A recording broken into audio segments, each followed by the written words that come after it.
دلوقتي بقى سليم جعان واحنا عاملين سمك، وطبعا سليم ما بياكلش السمك. فقلت ايه، قومي يا بنت كده افتكسي له اي حاجه عشان ياكل. كان في مكرونه مسلوقه في الفريزر وشويه بشاميل، طلعتهم يفكوا وفكيتهم بشويه لبن وقلبتهم لحد ما بقوا جوسي ولوسي.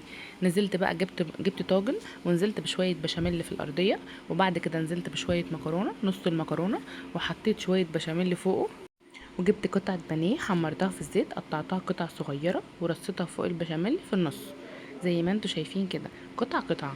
وبعد كده هجيب باقي المكرونة وانزل فوقيها وارصها، وانزل فوقها بالبشاميل المتبقي. بصوا المنظر جوسي ولوسي.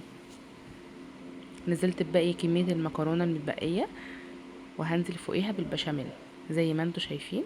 هبتدي افرده بحيث ان هو يتفرد على كل الطاجن، ويجي يعني ينزل على المكرونة من تحت. تمام. بصوا عظمه، احنا بنعمل عظمه. دخلتها طبعا، كنت مولعه الفرن ودخلتها الفرن بالظبط 10 دقايق، وطلعت شايفين بتغلي وبتبقبق ازاي. عايزه اقول لكم كانت طعمها تحفه. الف هنا على قلبه. بصوا، عظمه عظمه يعني. بس كده.